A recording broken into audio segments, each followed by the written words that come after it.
Well, hello everybody, and thanks once more for returning to Classic Dirt Bike TV. I hope you're continuing to enjoy my video content with regards looking and watching all these vintage off-roaders. Now, coming up in this next video, we're going to take a look at some racing footage from 2010, and it's from a Scottish Twinshock Scramble club event that was held at Kincardine in that year, and this was a particularly very muddy meeting, so we're just going to take a look at a couple of races from that event. So without any further delay, let's just get straight into the first race. And we're going to start with the over 40s and over 50s. As you can see at this point, it's slightly wet and sticky, but the riders making the most of it. Looks like a good start by John Mitchell there on the 480 Honda, but Jim Colligan's just moved through there on the 81 490 Micro. As you can see, it's slightly damp and wet, but this was a very wet and muddy scramble in a stubble field in October in Kincardine. As I remember, it was a major operation just pulling vehicles into the field on that day, so this event could go ahead, but looks like Jim Colligan there, number 18, is taking the lead on the 490 Michael. I think it's John Mitchell there on the 480 Honda who's in second position. Now, as I remember, I think I shot this video in the older 8mm high 8 video format, and naturally the video quality here isn't the same as today's HD or 4K, but it's still quite good to take a look at this old archive footage once again. But you can see here Jim Colligan, number 18, he's not letting the track conditions worry him one little bit, and he's absolutely stonking around this track on that 490 Michael. But I suppose this is the way to ride on these muddy racetracks, is to keep that throttle pinned and keep that back wheel spinning to keep it clean and keep momentum up at every corner. But Jim Colligan's absolutely going really well here. There's the second place man, that's John Mitchell on his CR480 Honda. Quite hard to read any of the riders' race numbers. Tony Reid just going through there on his Honda, but really sticky and wet and horrible winter conditions here at Kincardine. Now, I personally was a club member with the Scottish Twinshock Club for many years. I think it was about 23 years actually, and I did many of their race reports and other services for the club, but that seems like such a long time ago now, but they were good days. But Jim Colligan here, number 18, is still in the lead of this over 40s and over 50s race. John Mitchell there from Stranraer in second position on the 480 Honda.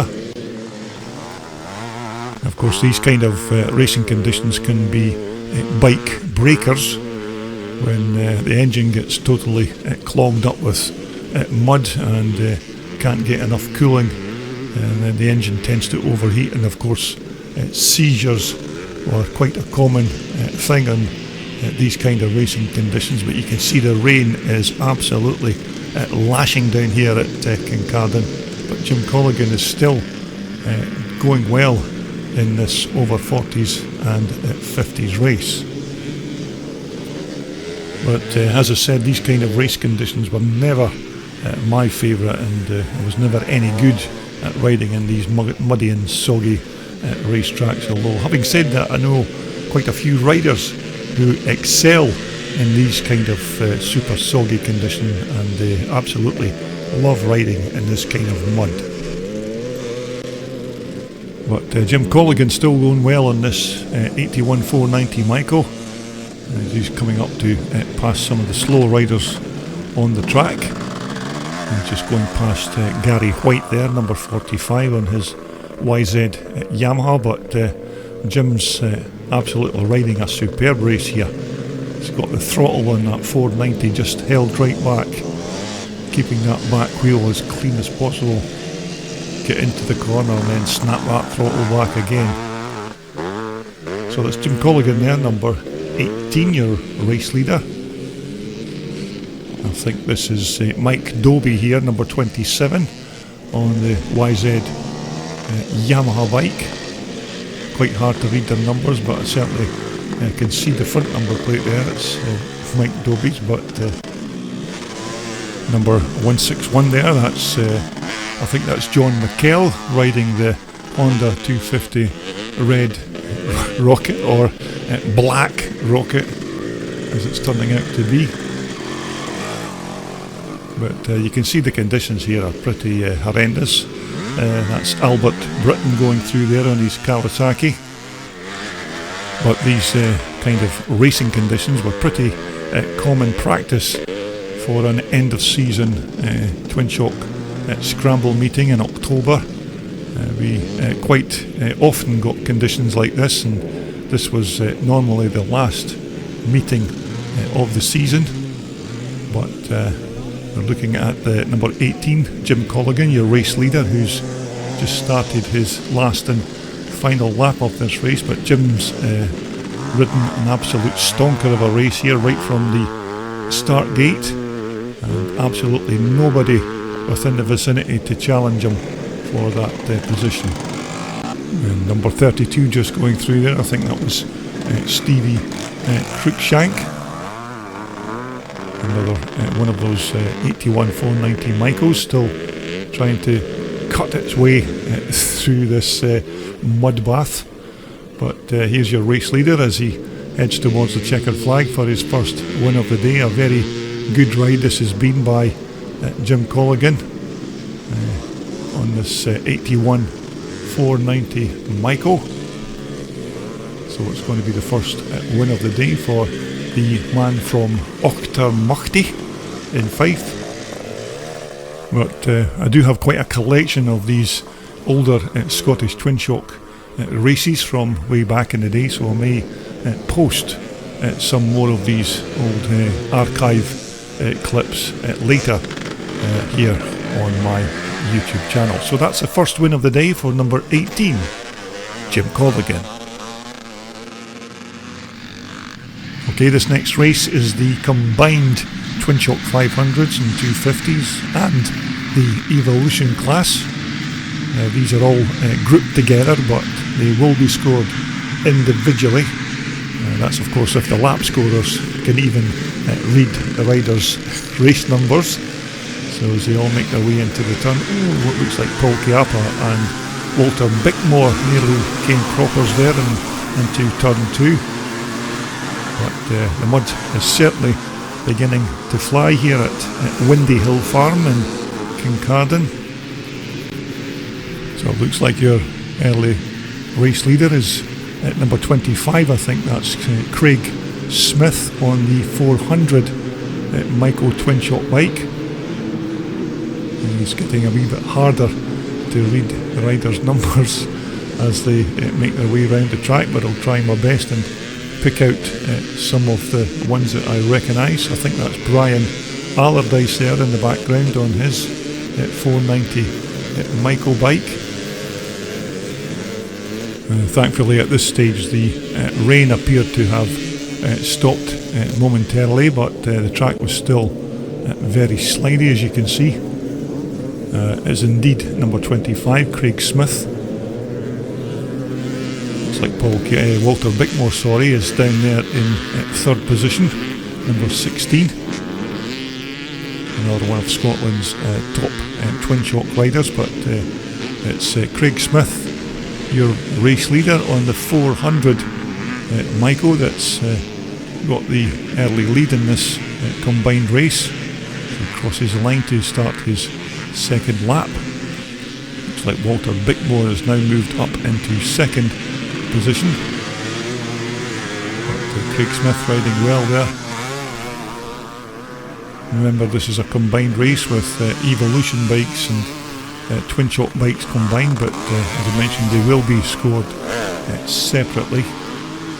And although you get a sense of how muddy and wet this scramble was. It's the thing that you don't get is the noise off the engines when they're overheating, when they've got that little ping ping ping noise when you know that the engine's getting ready to let go, but that's the only thing it's really missing from this event. But it's still Craig Smith, number 25 on the 400 Micro Twinshock machine. But Craig, oh well, the curse of the commentators is struck again as Craig drops his bike. We're looking at Paul Chiappa there, Scottish Twinshock champion. I think he's been the champion about 16 times that I can remember. But he's going quite well in this race. I think he could actually be the new race leader of the Twinshock 500s in this combined class. Number 9 there, that's Robert Smith. You may remember we showcased Robert's 81490 Micro with that lovely black motif on it. But it's still Paul Chiappa there, your race leader. Now, of course, as you'd expect, this is great fun to watch if you're just a spectator standing trackside, but it's not so great for the riders taking part. But these kind of wet scrambles always turn up some good entertainment for the spectators, and but as I mentioned, it's not such a great ideal thing for the riders, but nevertheless the guys are making a good job of it. That's Callum Sangster there, decided just to park up his YZ Yamaha bike. But if these are the kind of muddy scrambles that you like to watch here on YouTube, then please leave your comments below, and I do have quite a collection of these old archive wet and muddy scrambles in my library, so if these are the kind of scrambles you like to look at, then please leave a message in the usual place, and we'll maybe dig out some more of this kind of racing from my library. There's Craig Smith, he's got up and running again after dropping his bike into the corner there. And it looks like it's going to be a win for Paul Chiappa as he comes up to take the checkered flag. But I do hope you enjoyed this very short clip of the racing from the Scottish Twinshock Scramble Club's meeting at Windyhill Farm here in Kincardine. And don't forget, if you'd like to see more of these muddy scrambles, then I'd appreciate if you'd leave your comments in the appropriate section. Well, I hope you enjoyed that very brief couple of races from a very wet Kincardine there in 2010. Not the most pleasant of racing conditions, but nevertheless the guys got on with it and did very well on the day despite the racing conditions. Okay, coming up next on my video channel, we're going to take a look at a couple of very nice Greaves Griffin machines. Now these bikes belong to Joss Goddard, so we're going to take a look at Joss's Greaves machines in my next video, so I do hope you'll all return to take a look at that. But until then, everybody continue to be safe and well, and we'll all get together once again when we return to look at Classic Dirt Bike TV.